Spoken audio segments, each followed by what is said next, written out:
De fait, le gros poisson échappe. Oui, c'est ça Si, c'est ça, effectivement, les gros poissons échappent. Par exemple, on a eu le cas de Romy Genarsou. Il n'y a pas eu, à ma connaissance, d'enquête ouverte à Madagascar. Si le système marchait vraiment, comment ça aurait...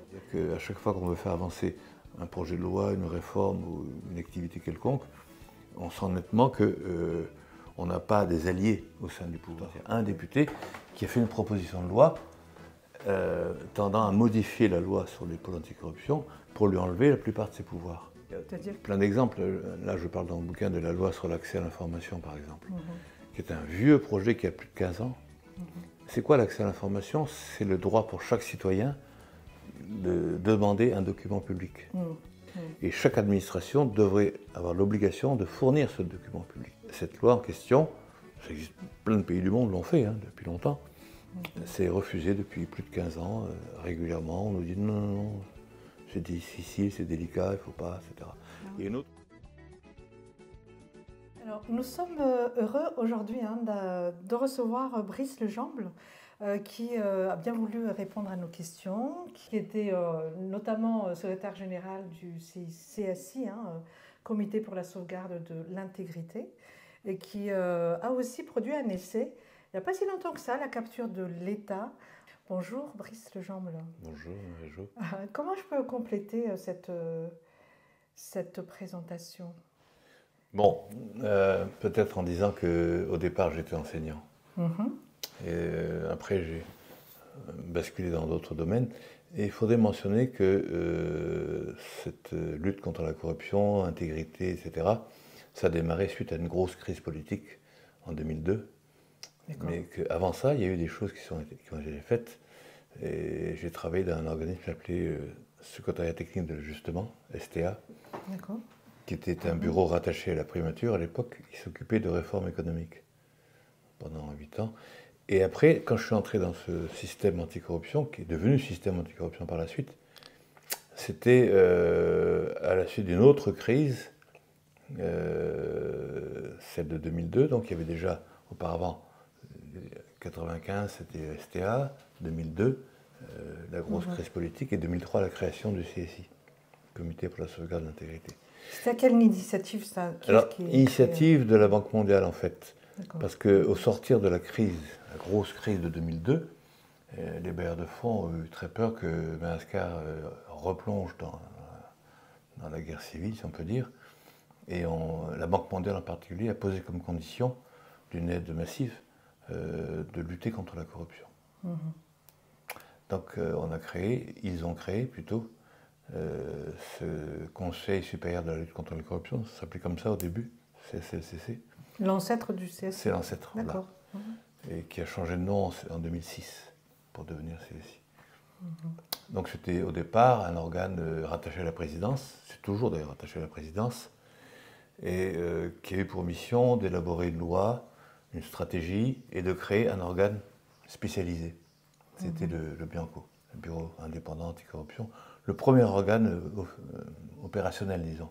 Après, il y a eu d'autres, renseignements financiers, tribunal spécialisé, etc. Okay.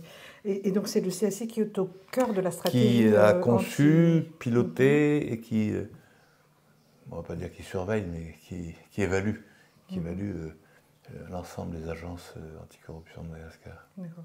Et le PAC, c'est encore un autre... le PAC, c'est une juridiction, Pôle anticorruption, une juridiction spécialisée sur les affaires de corruption. Donc, il reçoit les dossiers venant du Bianco, entre autres, pas seulement, mais essentiellement. Il les traite et il prononce des décisions de justice. C'est un tribunal qui a été créé en 2018, modifié en 2020, modifié à la baisse. Et modifié à la baisse, ça veut dire quoi en fait? Ça veut dire que pas mal de leurs pouvoirs ont été enlevés par une loi. Donc il a été créé par une loi, et ensuite modifié par une autre loi. Entre-temps, il y a eu un changement de pouvoir politique. Quand on dit par une loi, on entend Assemblée nationale, du coup. Oui, bien sûr. C'est l'Assemblée nationale qui a modifié. C'est l'Assemblée officiellement qui a pris l'initiative. Parce que vous savez qu'il y a deux manières de faire la loi. Soit c'est le gouvernement, ça s'appelle projet de loi. Soit c'est l'Assemblée, ça s'appelle proposition de loi. Là, c'était l'Assemblée, enfin un député, pas l'Assemblée tout entière, un député qui a fait une proposition de loi tendant à modifier la loi sur les pôles anticorruption pour lui enlever la plupart de ses pouvoirs. C'est-à-dire que si on dit, bon, avant il avait tel pouvoir, maintenant il n'a plus ça, c'est quoi? Ils ont enlevé l'essentiel, la colonne vertébrale, c'est-à-dire les infractions économiques et financières qui relèvent du PAC, qui relevaient du PAC. Ils ont enlevé ça, et c'est comme si on enlevait les bras, le cœur, enfin, tout, quoi. Et ça s'est fait en 48 heures. Et donc, quand on voit dans l'actualité, là, par exemple, le PAC a pris en charge ceci, cela, c'est que des délits mineurs au final, ou c'est quoi? Non, il reçoit des dossiers sérieux, mais après, c'est les décisions qu'il prend ou qu'il ne prend pas. Ouais. Mais s'ils ne peuvent plus aller sur les choses économiques, ou je ne sais plus comment vous avez dit tout à l'heure, l'infraction économique et financière. Finalement, c'est les gros poissons qui... de fait, les gros poissons échappent. Oui, c'est ça Si, c'est ça, effectivement, les gros poissons échappent. Et il y a un autre aspect aussi des choses qu'il faut bien mettre en perspective, c'est que selon le degré de responsabilité de la personne, si c'est un simple citoyen ordinaire, il va au PAC, il peut être condamné éventuellement. Si c'est un haut responsable, au niveau ministériel, un ministre donc, il doit y avoir l'approbation de l'Assemblée nationale. Donc la loi, avant déjà, prévoyait et prévoit toujours qu'un ministre ne peut pas être poursuivi en justice sans l'accord de l'Assemblée nationale. Ils ont créé ce qu'on appelle la Haute Cour de justice. Qui n'est pas encore effective. Et qui ne marche pas. Ah oui. C'est-à-dire que structurellement, mécaniquement, on organise des choses pour que les gros passants échappent au filet. Donc actuellement, il y a 13 ministres qui font l'objet d'un dossier qui aurait dû être transmis au pôle anticorruption, et puis non.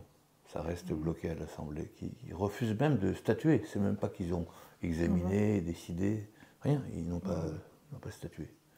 Ça fait 6 ans que ça dure. Et le CSI ne peut rien faire? Ça dépasse son pouvoir, c'est la Haute Cour de justice qui ne fait pas son travail, ça devrait être donc la HCC, la Haute Cour constitutionnelle qui devrait se saisir, ça devrait être le gouvernement lui-même qui devrait, parce que le Premier ministre a le pouvoir de faire appliquer la loi, c'est ça son job, faire appliquer la loi.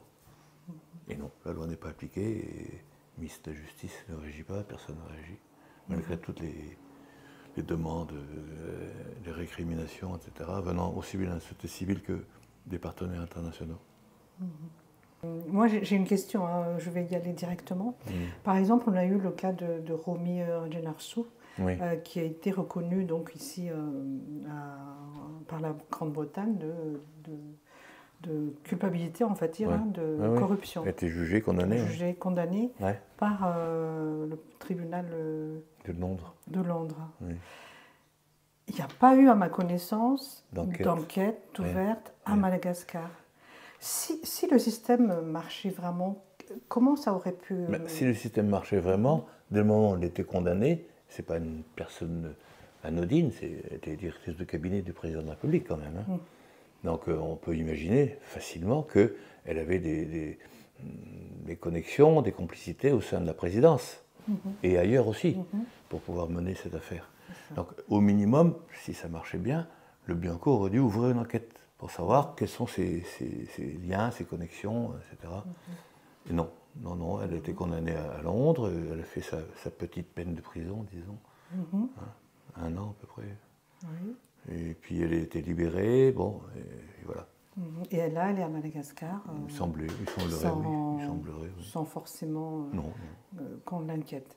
Voilà, on se dit, bon, CSI pouvait faire quelque chose là ou non? Non, alors je reviens un peu sur la mission du CSI, c'est concevoir la stratégie, préparer les projets de loi, faire un peu du lobbying auprès des institutions pour faire avancer les choses, mais le CSI ne gère pas de dossier, ne mène pas d'enquête. D'accord. C'est le Bianco qui mène les enquêtes. Il peut être sonnette d'alarme Oui, bien sûr, il peut secouer le cocotier, si on peut dire. Mais comme il est rattaché à la présidence, il est un peu entre le marteau et l'enclume. Oui. Oui, parce que ceux qui décident de mener une enquête par rapport à la présidence ou les ministres, ben finalement, c'est ceux qui sont... Oui. Alors, son pouvoir, peut-être, c'est d'aller interpeller le président ou son entourage ou tel membre du gouvernement pour signaler quand même telle situation, tel abus. Mais ça reste fragile quand même. Vous qui étiez secrétaire général du CSI. Exécutif, pardon. Oui, c'est pareil. Ouais. Vous avez subi déjà des pressions là-dessus, genre, attends, mets un petit peu en sourdine ce dossier-là, Brice, ou pas comment comme ça on se n'a passe? pas de dossier à proprement parler, à gérer, d'enquête à mener, c'est pas... Ou alors ne va pas sur ce terrain-là pour les recommandations Oui. Par contre, à plusieurs reprises, on a parlé de blanchiment et d'autres dossiers, on a senti très nettement, très fortement un frein, une forte réticence. C'est-à-dire qu'à chaque fois qu'on veut faire avancer un projet de loi, une réforme ou une activité quelconque, on sent nettement qu'on n'a pas des alliés au sein du pouvoir. Normalement, on devrait être soutenu par le gouvernement, et en face de nous, il devrait y avoir les corrompus, etc. Ben non, en fait, on doit faire face à deux adversaires, les corrompus et le gouvernement. Et sous quelle forme, par exemple, qui agissent de manière, je ne dirais pas concertée, mais en tout cas, ça converge. D'accord. Et c'est quel genre de frein, concrètement, dans le vécu au quotidien c'est... vous proposez quelque chose, puis c'est ajourné c'est retardé, c'est ajourné. Il y a plein d'exemples. Là, je parle dans le bouquin de la loi sur l'accès à l'information, par exemple, qui est un vieux projet qui a plus de 15 ans. C'est quoi l'accès à l'information? C'est le droit pour chaque citoyen de demander un document public.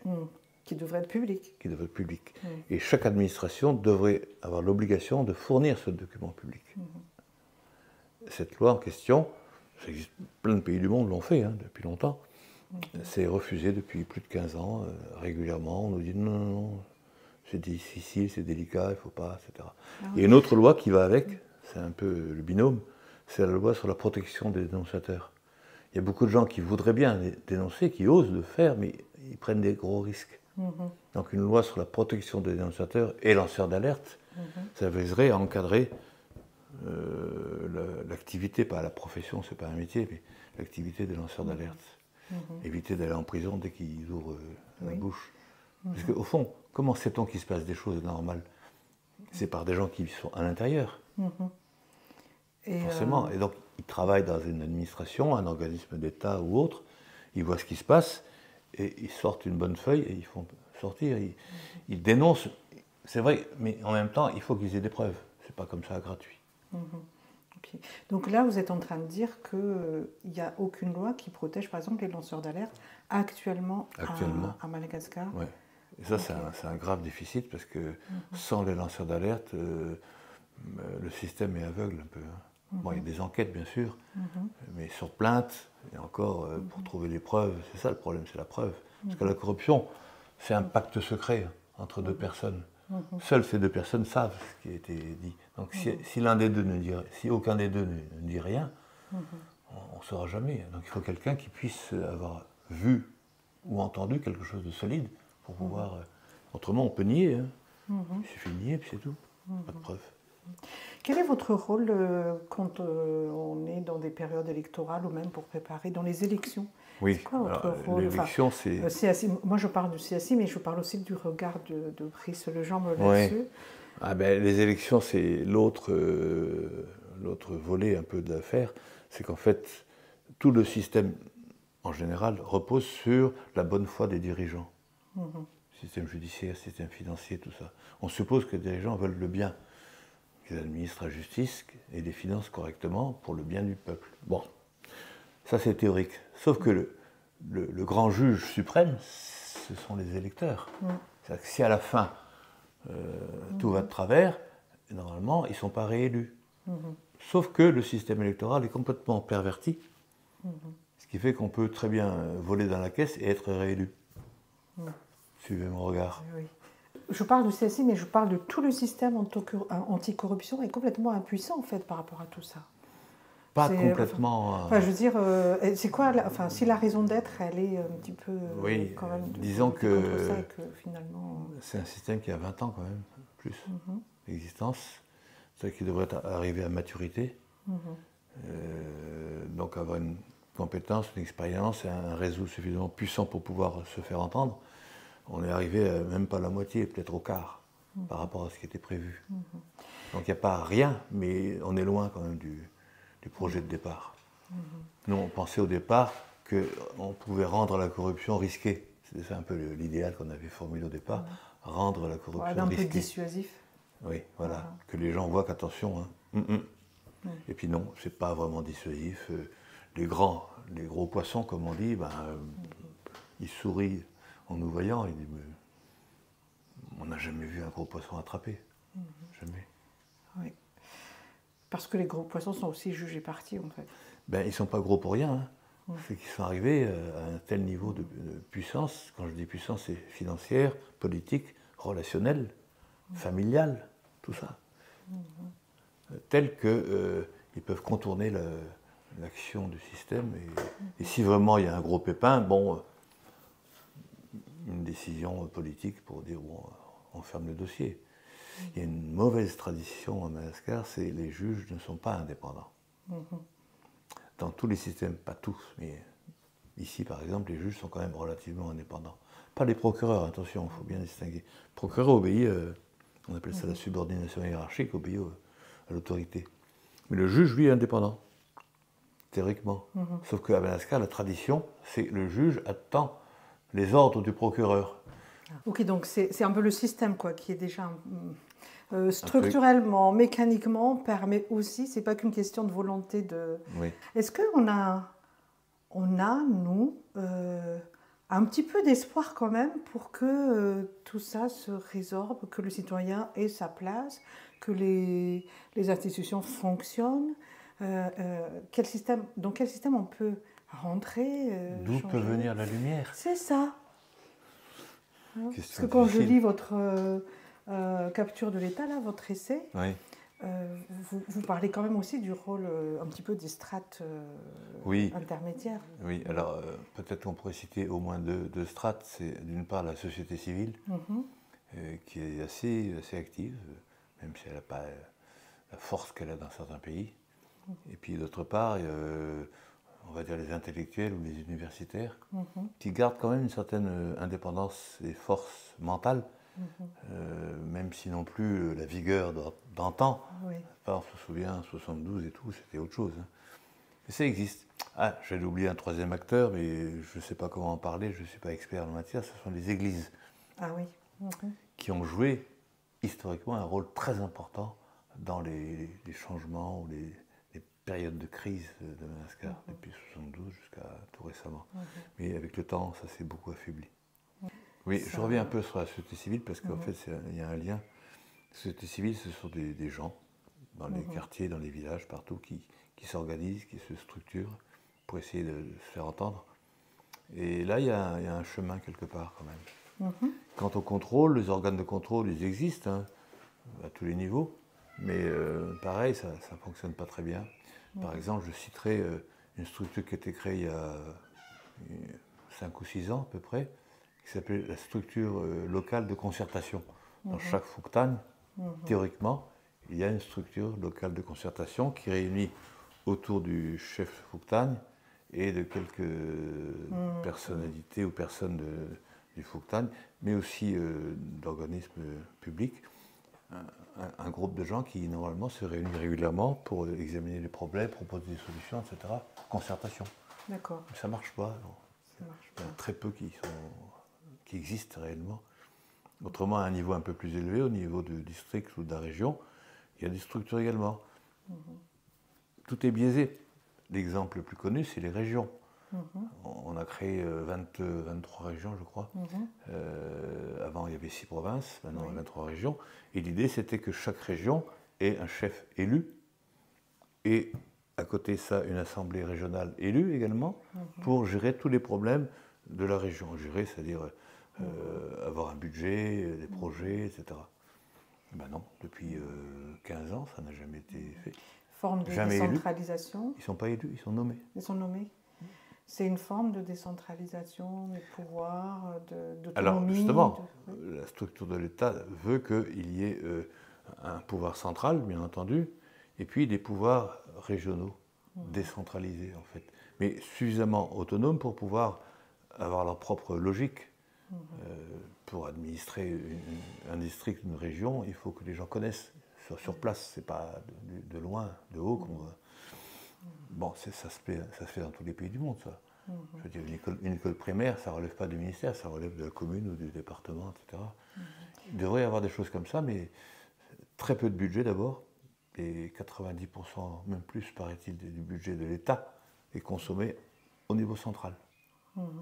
Très très peu pour les régions. Et d'une, et de deux, je disais à l'instant, les chefs de région ne sont pas élus. Et partout on nous dit, mais si les chefs de région au moins étaient élus, ils pourraient peut-être se battre pour avoir quelque chose de plus consistant entre les mains. Qui pourrait être vraiment la voix La voix d'en bas. D'en bas. Parce que s'ils ne sont pas élus, c'est pas forcément de la voix. Ils ne sont pas élus, ils portent même le titre de gouverneur maintenant. Gouverneur, il y a une réminiscence suspecte. Hein. Ok. Si vous avez un appel à lancer aux responsables, aux décideurs politiques et aussi, j'allais dire, aux citoyens lambda, pour aller vers le mieux, parce que bon, on se dit qu'il y a quand même un espoir forcément quelque part. Quel pourrait être cet appel-là aux décideurs sur comment on pourrait faire que ça aille mieux aujourd'hui? Alors je dirais deux choses à l'intention des gens à Madagascar et à l'intention des gens ici, à l'étranger disons. Oui. À Madagascar, qui s'engagent, qui votent, qui s'expriment ou qui prennent le risque de s'exprimer, mais il vaut mieux prendre le risque de s'exprimer plutôt que de mourir en silence. Il y a plein de possibilités dans les associations, même au sein des églises, hein, des jeunes accompagnés, etc. Ça existe, hein, ça sont des réseaux vivants, etc. Et puis ceux d'ici qui exigent le droit de vote, qui a été promis, annoncé en 2019. La toute première année de pouvoir actuel, c'est annoncé le droit de vote de la diaspora. Rien. Et je n'entends pas la diaspora exiger ce droit de vote. Okay. Et si on vous répondait, oui, mais nous on vote, mais c'est truqué Oui, mais il vaut mieux un vote truqué que pas de vote du tout.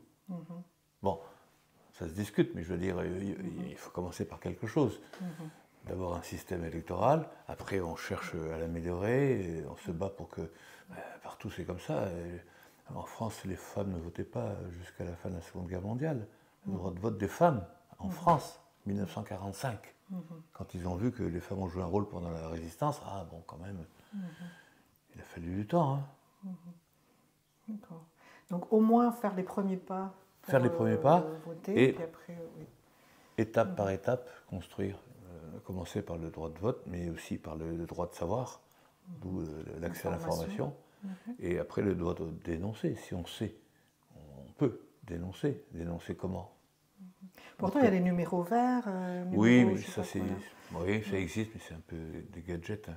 Mais la vraie dénonciation, c'est aller dans un organisme ou travailler dedans et voir qu'est-ce qui ne marche pas et faire des petits papiers, hein, écrire et faire monter, remonter, sortir. La presse.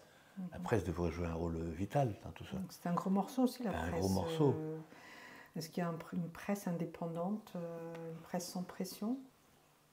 Très peu, pratiquement la pas. Pression, on l'aura toujours, hein, mais indépendante... Oui, mais il n'y a pas, ou très peu, de presse capable d'investiguer vraiment et qui va au fond des choses.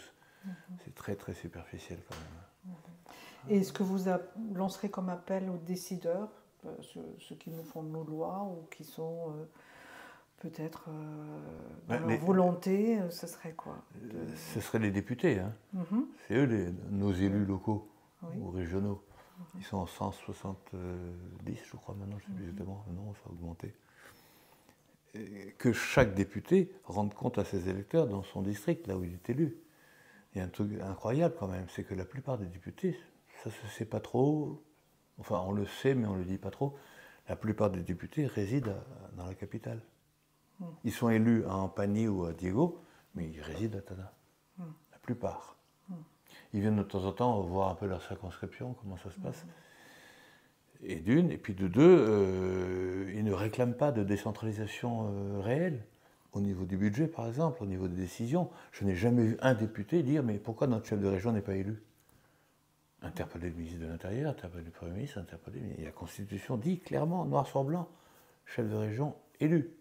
Aucun député ne se bat, ne se lève pour exiger que la Constitution soit appliquée. Vous vous rendez compte un peu du niveau du combat politique. Alors, comment demander à une population d'exiger ses droits alors que les élus sont élus, spécialement élus et protégés par leur mandat, c'est-à-dire l'immunité parlementaire, pour précisément défendre ses droits. Eux-mêmes ne le font pas.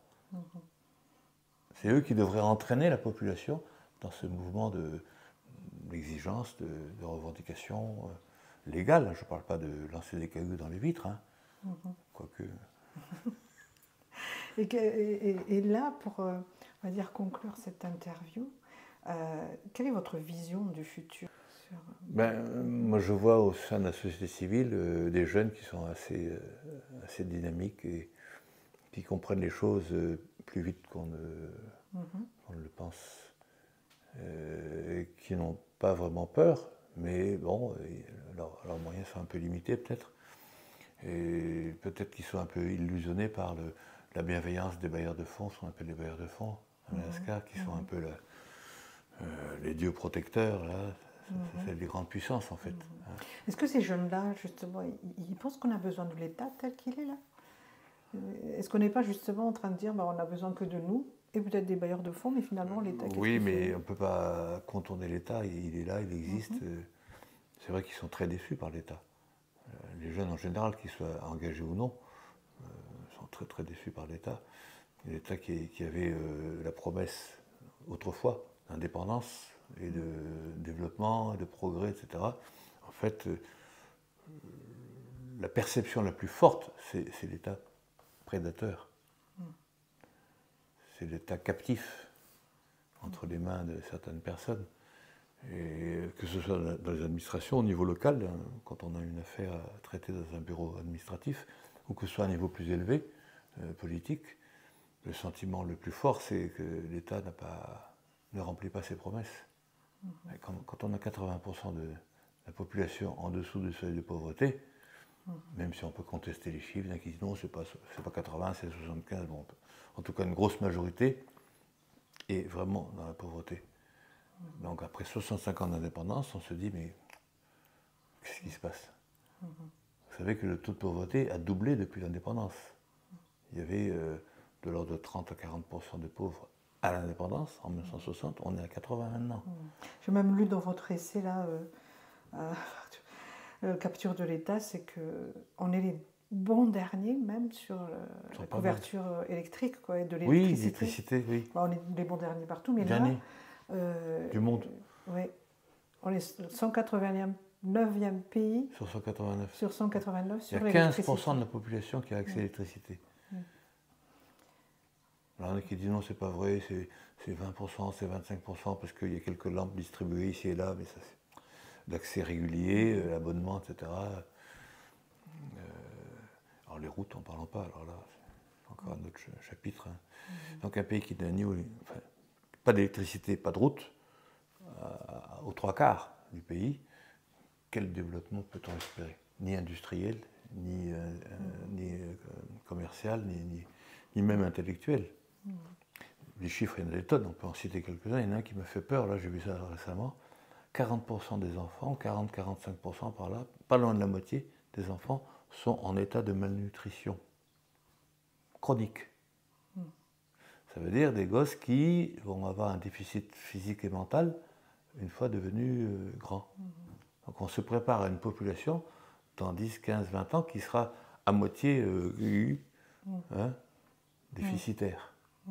Imaginez un peu les problèmes que ça va poser pour l'emploi, pour la sécurité, pour la vie sociale, quoi. Donc Brice Legendre, le mot de la fin dans par rapport à cette à tout ce que vous venez de dire là, à cet avenir de Madagascar, à ses acteurs, à ses citoyens, moi dirigeants. Je dirais, bon, les dirigeants, ils sont ce qu'ils sont, ils ne sont pas éternels évidemment, mais la jeune génération, ceux qui ont entre 20 et 30 ans actuellement, qui piaffent d'impatience, qui ont la rage au cœur, on peut dire, pas seulement dans les villes, mais même aussi dans les campagnes. Il faut s'organiser, se rapprocher de ce qui est organisé. Ça peut être une église, ça peut être une association, ça peut être un groupement familial, etc. Pour discuter, échanger, parce qu'il n'y a pas d'information, il n'y a que des rumeurs. Au moins, quand on est 4 ou 5 autour d'une table, on peut échanger des informations. La vraie information, elle vient de la confiance. C'est pas dans le journal ou à la radio qu'on apprendra des choses vraiment solides. Et donc, au moins ça, se regrouper, s'informer, et là, on peut commencer à bâtir quelque chose. Mais c'est un peu, c'est pathétique, je dirais, parce qu'il y a une nation à construire là, ou à reconstruire. Faire nation, on va dire. Oui, absolument. Là, c'est l'éclatement, chacun pour soi, la fuite.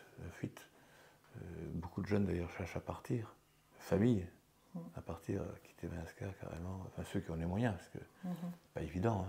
Okay. Donc il y a quand même au total un destin assez tragique. Bien sûr, on peut dire oui, mais bon, c'est pas définitif, rien n'est fini. Mais quand même, le temps passe. Et on compte sur les élections, on croit encore que les élections peuvent changer la donne. Mais en fait, d'élection en élection, on s'aperçoit que ça ne change pas vraiment la donne. Parce que ça ne reflète pas, ça ne vient pas du bas du pays. C'est des machines qui sont fabriquées en haut, là. Des grosses machines à cash. Bon. Merci. Brice Legendre. Et à bientôt. Merci Marie-Jo.